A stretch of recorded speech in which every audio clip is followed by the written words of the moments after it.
మాట్లాడుతున్న మాట కీర్తనల గ్రంథము 82వ కీర్తన నుంచి దేవాది దేవుడు ఈరోజు మనతో మాట్లాడడం జరుగుతుంది. కీర్తనలు 82 6వ వచనం ద్వారా దేవుడు ఈరోజు మనందరితో మాట్లాడడం జరుగుతుంది. ఏంటంటే, మీరందరూ సర్వోన్నతుని కుమారులనియు నేను సెలవిచ్చుచున్నాను, దేవుని నామానికి మహిమ కలుగును గాక. ఈరోజు దేవాది దేవుడు ఏమని సెలవిస్తుందంటే, మనం అందరం ఎవరమంట? సర్వోన్నతుని కుమారులము. దేవుని నామానికి మహిమ కలుగును. మనమందరం ఎవరమంటుండ ఆయన? నా కుమారులు. ఎప్పుడైతే ఆయన కుమారులమైతే మనము అన్నిటికీ వారసులం. మనము ఆయన ఏదేదైతే ఆయన కలిగి ఉన్నాయో అన్నిటికీ వారసులము. ఈరోజు దేవుడే ఏమంటుందంటే, మీరందరూ ఎవరనగా సర్వోన్నతుడైన దేవుని కుమారులు. పైన చూద్దాం మనము ఏమని రాయబడిందని. ఇది ఆసాపు కీర్తన. ఆసాప్ అనే ఆ యొక్క గాయకుడు, ఆయన ఒక గాయకుడు. ఆసాప్ ఎవరంటే గాయకుడు. అదే విధంగా ఆయన యొక్క దేవుని యొక్క సేవకుడు. ఆయన దేవుని ఆరాధించే వాళ్ళు ప్రత్యేకంగా ఆ రోజులలో లేవీలు దేవుని ఆరాధిస్తుండే వాళ్ళు మాత్రమే ఆ యొక్క మందిరంలో పట్టుకి వెళ్ళి వాళ్ళు బలులు అర్పిస్తుండే. ఆ దేవాది దేవుని సమక్షంలో వాళ్ళు విన్నవిస్తుండే. అదేవిధంగా ఆసాపు మహాభక్తుడైన ఆయన రాస్తున్న కీర్తన ఏమంటే, దేవుని సమాజంలో దేవుడు నిలిచి ఉన్నాడు. దేవుని నామానికి మహిమ కలుగును గాక.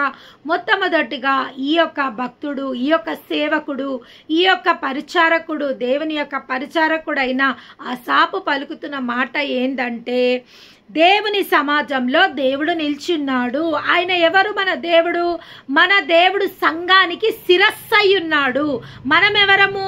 మనమందరము ఆ యొక్క శిరస్సుకు మనమందరము దేహమై ఉన్నాము. మనమందరము దేహం అంట. Church is the body of the Christ. Church అనేది ఏంటంటే దేవుని యొక్క శరీరము. ఈ యొక్క శరీరముకి దేవాది దేవుడు శిరస్సై ఉన్నాడు. ఇక్కడ ఏమంటుండంటే, దేవుని సమాజంలో దేవుడు నిలిచి ఉన్నాడు. నిజంగా దేవుని సమాజంలో దేవుడు నిలిచి ఉన్నాడు. మనమందరము ఎందుకు కూడుకుంటాము? దేవుని సమాజంలో ఎందుకు కూడుకుంటాము? ఎవరి కోసం కూడుకుంటున్నాం? మనమందరము మందిరాలలో మనం ఇంట్లో ప్రార్థన చేస్తున్నాము, ఇంట్లో పాటలు పాడుతున్నాము, ఇంట్లో దేవుని స్తుతిస్తున్నాము, ఇంట్లో దేవుని ఆరాధిస్తున్నాము. మరి ప్రత్యేకంగా మనం మందిరానికి ఎందుకు వెళ్ళాలా? ఎందుకు మందిరానికి వెళ్ళడం కంపల్సరీ? ఎందుకు మనం why we should attend the church compulsory? ఆనాడు పాత నిబంధనలో అమావాస్య దినమందు, పౌర్ణమి రోజు, విశ్రాంతి దినమందు తప్పకుండా మనము మందిరంలో ఆ దేవాది దేవుని ఆరాధించడానికి వెళ్ళవలసింది. ప్రత్యేకమైన దినములను నియమించి ఆ దినములలో మందిరానికి వెళ్ళడం జరుగుతుండే. ఎందుకు మనం మందిరానికి వెళ్ళాలి అంటే, ఆ యొక్క మందిరంలో దేవుడు నిలిచి ఉన్నాడు. ఆయన శిరస్సు అయి ఉన్నాడు. సంఘానికి ఆయన శిరస్సు అయి ఉన్నాడు. సంఘంగా ఎప్పుడైతే మనం కూడుతామో ఆ యొక్క కూడికలో దేవాది దేవుడు మన మధ్యలో నిలిచి ఉన్నాడు. ఇంట్లో ఉండడా సిస్టర్? మరి కేవలం మందిరంలోనే ఉంటాడా? కాదు, ఎక్కడ నన్ను ఉంటాడు. ఆయన ఇంట్లో ఉంటాడు, మందిరంలో ఉంటాడు. మనం ఏ స్థలంలో ఉంటే ఆ స్థలంలో మన దేవాది దేవుడు మన పక్కకు నిలబడి ఉంటాడు. నీ పక్కకు 1000 మంది పడినా, నీ కుడి ప్రక్కకు 10,000 మంది పడినా అపాయం నీ యొద్దకు రాదు. ఎందుకంటే ఆ దేవాది దేవుడు మన పక్కకు మన పక్షంలో నిలిచి ఉన్నాడు. కాబట్టి సంఘంగా మనం కూడుకోవడానికి ఒక లాభం ఏంటి అంటే, ఎప్పుడైతే ఈ యొక్క దేహం పోయి ఆ యొక్క శిరస్సుకు అతకబడుతుందో అక్కడ మహా అద్భుతాలు, భీకర కార్యములు, శూర కార్యాలు జరుగుతాయి. ఇంట్లో మనం ఒక్కలమే ఇక్కడ ప్రార్థిస్తాము, కానీ సంఘంగా కూడి ప్రార్థించినప్పుడు ఆనాడు చెరసాలలో వేసిండ్రు. పౌలు శీలలను ఏం చేసిండ్రు? చెరసాలలో బంధించిండ్రు. పౌలు శీలలు అర్ధరాత్రి దేవుని స్తుతించడం స్టార్ట్ చేసిండ్రంట ఆ యొక్క చెరసాలలో.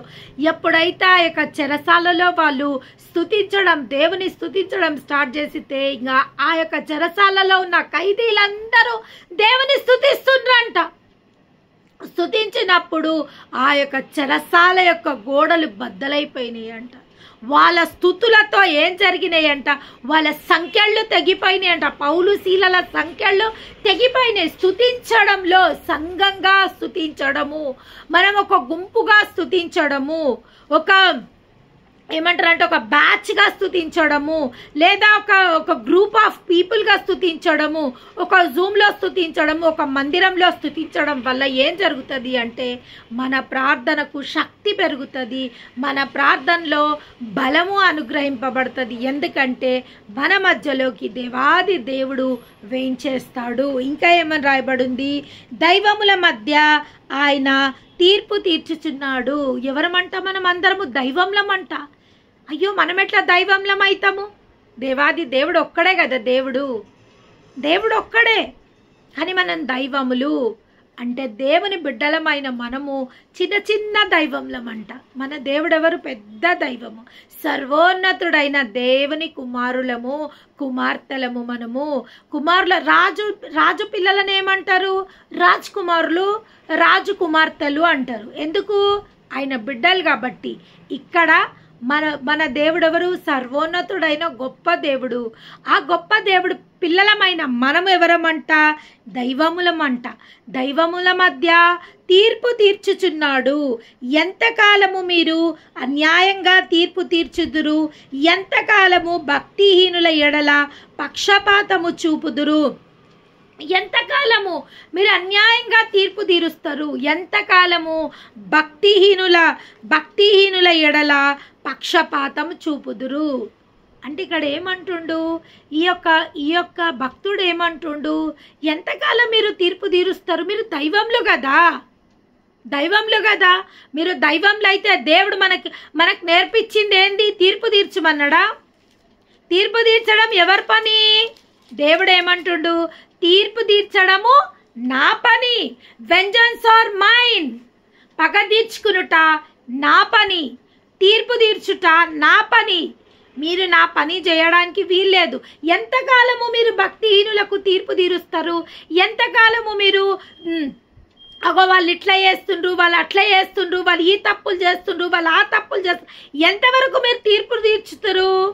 ఇంకేమంటుండంటే పేదలకును తల్లిదండ్రులు లేని వారికి అన్యాయము, పేదలకు తల్లిదండ్రులు లేని వారికి న్యాయము తీర్చుడి. ఎవరికి న్యాయం తీర్చుమంటుండు దేవుడు? భక్తిహీనులకు కాదు. భక్తిహీనులకు తీర్పు తీర్చడానికి ఎవరున్నారు? దేవాది దేవుడు ఉన్నాడు. కానీ మనకేమంటుండంటే తల్లిదండ్రులు లేని వారికి అన్యాయం చెయ్యకండి, తల్లిదండ్రులు లేని వారి పక్షంలో న్యాయంగా ప్రవర్తించండి, వారి కోసం మీరు వ్యాజ్యమాడమని ఈరోజు దేవుడు మనతో సెలవిస్తుండే. ఏంటి అంటే తల్లిదండ్రులు లేని పిల్లల పక్షంలో మీరు వ్యాజ్యమాడండి. ఎప్పుడైతే వాళ్ళ కోసం మీరు వ్యాజ్యమాడతాడో దేవుడు మిమ్మల్ని మీ పిల్లలని దీవిస్తాడు. ఏమంటుండు? పేదలకును తల్లిదండ్రులు లేని వారికి న్యాయం తీర్చుడి. చాలా స్థలాల్లో మనం చూస్తాం పేదవారిని ఎవ్వరు పట్టించుకోరు. అసలు పేదవాళ్ళు పాపం ఎంత అన్యాయం అయిపోతున్నా, వాళ్ళు ఎంత అన్యాయంకి గురి అవుతున్నారు. అదే డబ్బున్న వాళ్ళకి ఏదైనా జరిగింది అంటే నలుగురు గుంపి కొడతారు, నలుగురు మాట్లాడతారు. ఆ యొక్క పేరుని, ఆ యొక్క పలుకుబడిని బట్టి వాళ్ళెంబడి నలుగురు వస్తారు, వాళ్ళ గురించి అప్పుడే తీర్పు తీర్చబడుతుంది. కానీ పేదవారి కోసము ఎవ్వరూ వాయిస్ రేజ్ చెయ్యరు, వారి పక్షంలో ఎవ్వరు మాట్లాడరు. పేదవాళ్ళను కొడుతున్నా ఎవరు మధ్యలో బోరు, పేదవారిది ఏదైనా గుంజుకుంటున్నా ఎవరు మధ్యలో బోరు. వాళ్ళకి పేదగుండి వాళ్ళు ఒక చింగిపైన బట్టలు వేసుకొని వాళ్ళు ఘోర స్థితిలో ఉంటే ప్రతి ఒక్కరు వాళ్ళు చులకనగా చూస్తుంటారు. అయ్యో వీడు దొంగతనం చేయని. ఎవరైనా పేదవాడు వచ్చి ఇంటి ముంగట నిలబడ్డాడంటే మనం ఏమంటాం? ఏ బాబు ఎందుకు వచ్చినావు? దొంగతనం చేయనికి వచ్చినవా? ఏం చూస్తున్నావు? దొంగ చూపులు ఏం చూస్తున్నావు అంటాం. అదే ఒక గొప్ప వ్యక్తి మంచి బట్టలు వేసుకొని వచ్చి మన ఎదురుగా నిలబడితే మనం ఏమంటాము? అట్లా అంటామా? మా ఇంటి వైపు ఏం చూస్తున్నావు? దొంగవాను, దొంగతనం చేయనికి వచ్చినవా అంటామా?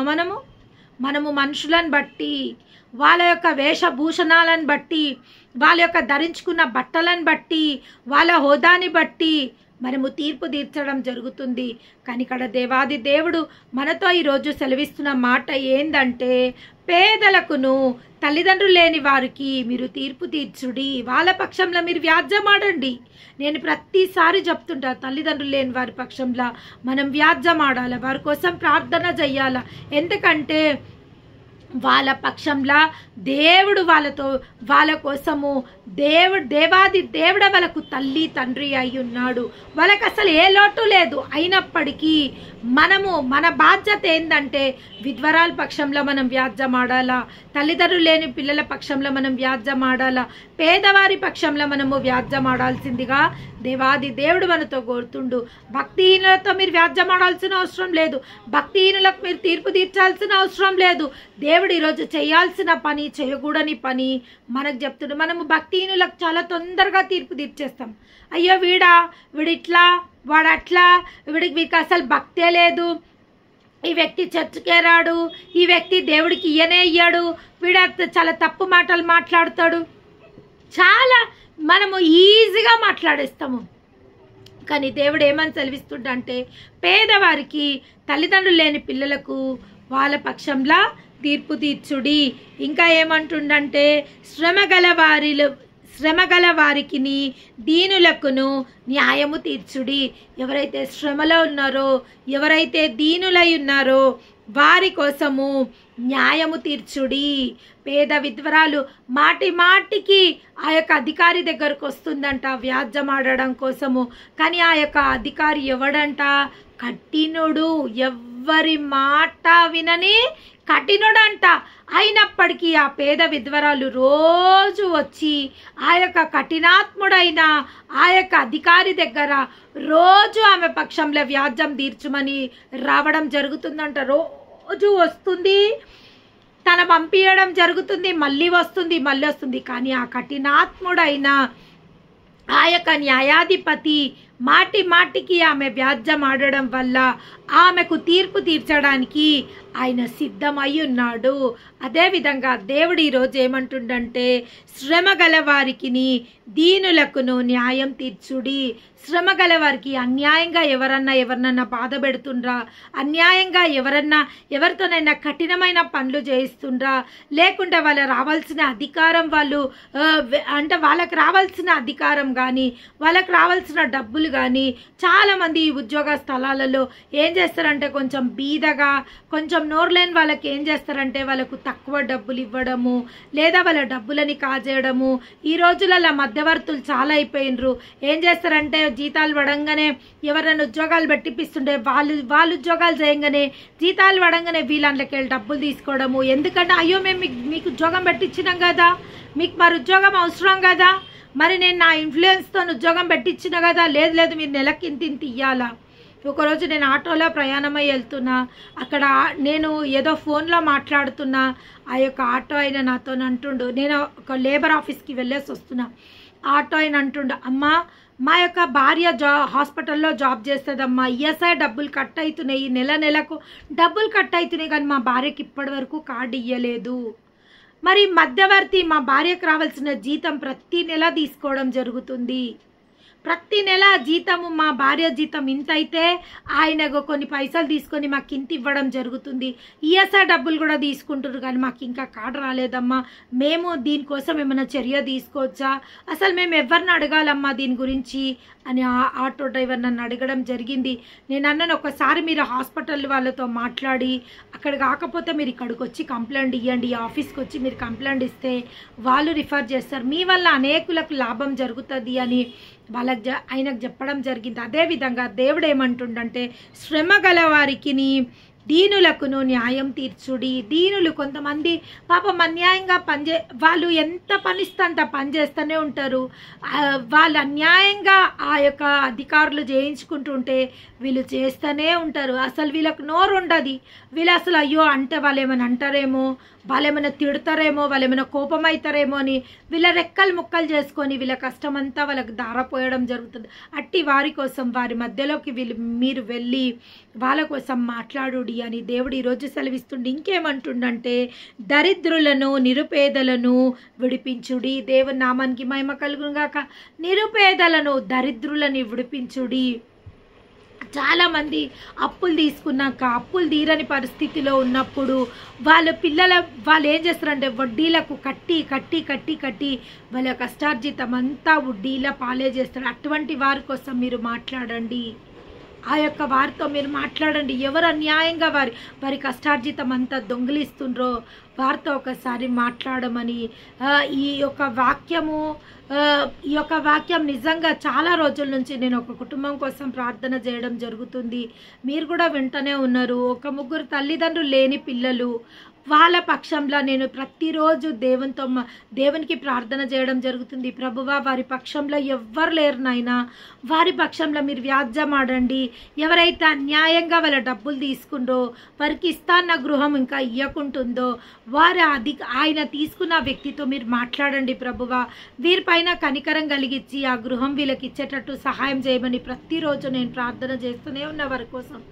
నేను అనుకుంటున్నా ప్రభువా, ఏదో ఒక రోజు దేవుడు తప్పకుండా ఆ యొక్క ఎవరైతే అన్యాయంగా వీళ్ళ డబ్బులు తీసుకుండో వాళ్ళతో మాట్లాడతాడు, దేవుడు మాట్లాడి వాళ్ళకు తీర్పు తీరుస్తాడు అని అనుకుంటానే ఉన్నా. నేను ఈరోజు ఒక వార్త నేను వినాల్సి వచ్చింది. ఆ 3 బిడ్డల కోసం, ఆ తల్లిదండ్రులు లేని బిడ్డల కోసం ప్రతిరోజు నేను ప్రార్థన చేస్తున్నా. అందులో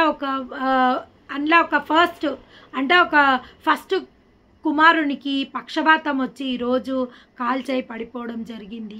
ఎంత ఘోరమైన పరిస్థితి! ముందే వాళ్ళు అన్యాయం అయిపోయి ఉన్నారు.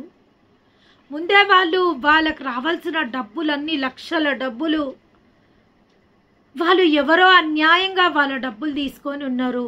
ఈరోజు అనారోగ్య సమస్య. మరి ఇది ఎందుకు జరిగిందో ఇన్సిడెంట్స్ ఆ దేవుడికే తెలుసు. కానీ దేవుడు ఈరోజు మనకు సెలవిస్తుంది ఏంది అంటే, భక్తిహీనుల చేతిలో నుండి వారిని విడిపించుడి. వాళ్ళు భక్తిహీనులు.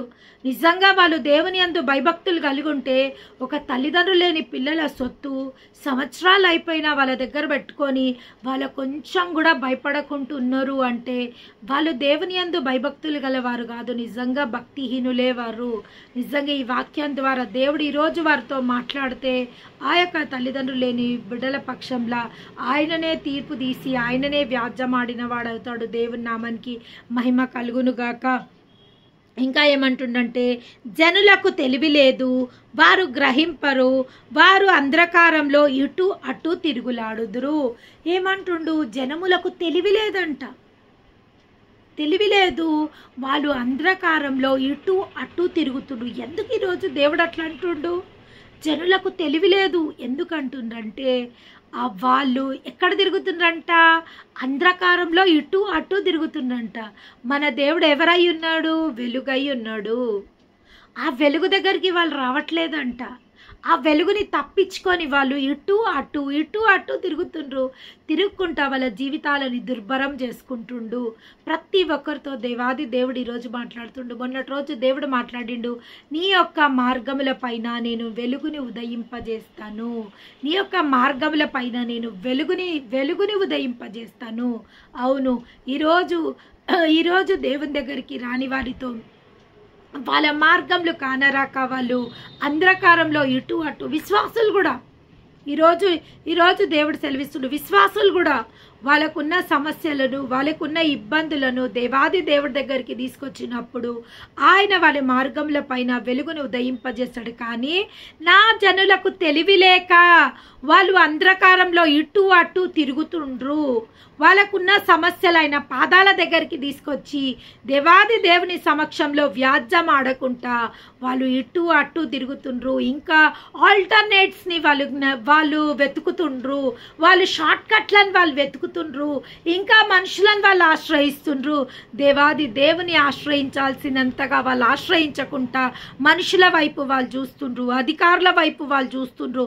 ఇంకా ఎవరో ఒకళ్ళు మాకు వస్తారు, ఏదో ఒక రకంగా మాకు సహాయం చేస్తారని వాళ్ళు, నా జనులు తెలివి లేక తెలివి తక్కువ పనులు, తెలివి తక్కువ ప్రవర్తనలు ప్రవర్తిస్తుండ్రు అని ఈరోజు దేవుడు సెలవు ఇవ్వడం జరుగుతుంది. ఇంకా ఏమంటుండంటే,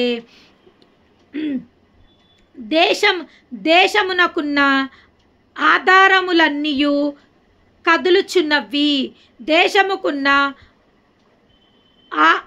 ఆధారములన్నీ కదులుచున్నవి, మీరు దైవములనియు మీరందరూ సర్వోన్నతుని కుమారులనియు నేను సెలవిచ్చుచున్నాను. మీరు ఎవరు? మీరు దైవములు, మీరు దేవుని బిడ్డలు అంటే మీరెవరు? దైవములు. మీరందరూ సర్వోన్నతి కుమారులు, సర్వోన్నతుని కుమారులు అని నేను సెలవిచ్చుచున్నాను. మీరందరూ దేవుళ్ళు, దైవములు.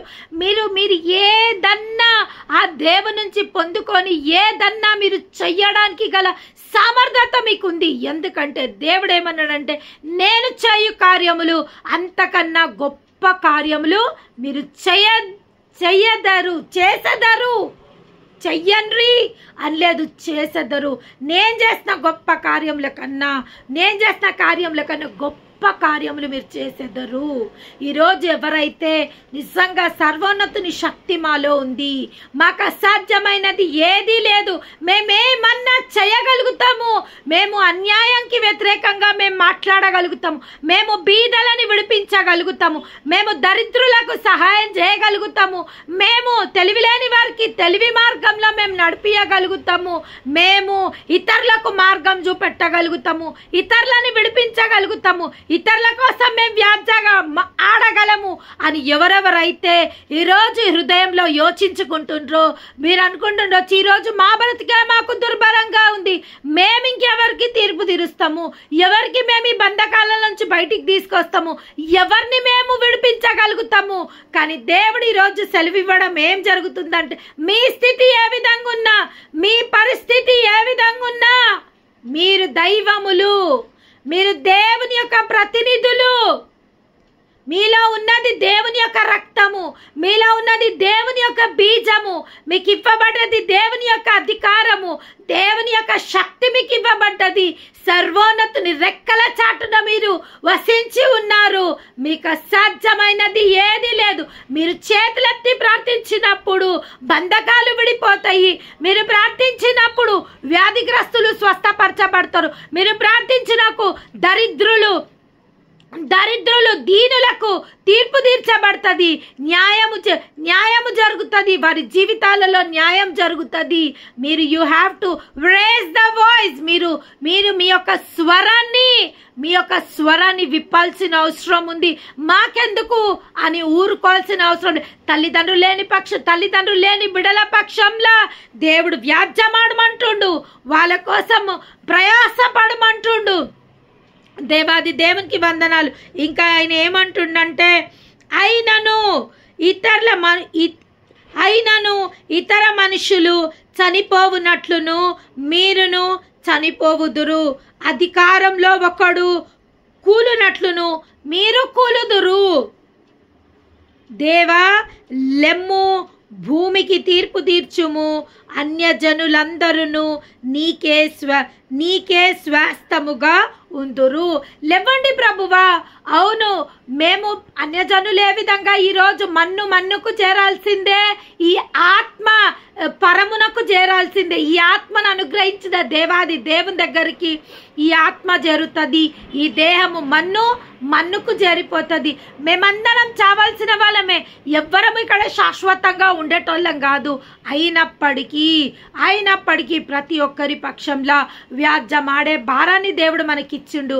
ప్రతి ఒక్కరిని విడిపించే భారాన్ని దేవుడు మనకిచ్చిండు. ప్రతి ఒక్కరికి తీర్పు తీర్చే కృపని దేవుడు మనకు అనుగ్రహించిండు. ఇంకా ఆయన ఏమంటుండంటే, దేవా లెమ్ము, భూమికి తీర్పు తీర్చుము, అన్యజనులందరూ నీకే స్వాస్థంగా ఉందురు. ఎవరికి? ఈ అన్యజనులు కూడా నీకే స్వాస్థంగా ఉన్నట్టు లెవ్వు ప్రభువా. లెవ్వు, నీ యొక్క శక్తిని అందరికీ చూపెట్టు. ఈ లోకంకి నీ శక్తిని చూపెట్టు, నీ యొక్క బలాన్ని లోకంకి చూపెట్టు, నీ యొక్క ప్రభావం నీ లోకంకి చూపెట్టు ప్రభువా అని దేవాది దేవునితో ఈరోజు ఆ సాపు భక్తుడు మాట్లాడడం జరుగుతుంది. మనందరితో కూడా దేవుడు ఈరోజు మాట్లాడడం జరుగుతుంది. లెవ్వండి, దేవుని యొక్క శక్తి మీలో ఉంది, దేవుని యొక్క బలం మీలో ఉంది, దేవుని యొక్క ప్రభావం మీలో ఉంది. మీకు అసాధ్యమైనది ఏది లేదు. నీ దేవుడైన యెహోవాకు అసాధ్యమైనది ఏదైనా కలదా? ఒకవేళ నీ దేవునికి అసాధ్యమైనది ఏది లేదంటే, ఆ దేవుని బిడ్డలమైన మీకు నాకు అసాధ్యమైనది ఏది లేదు. ఎందుకంటే దైవములుగా, మీరు దైవములు, మనని దైవములుగా దేవుడు దేవుడు మనకు దైవములుగా మనం సెలవివ్వడం జరుగుతుంది. మనకు అసాధ్యమైనది ఏదీ లేదు.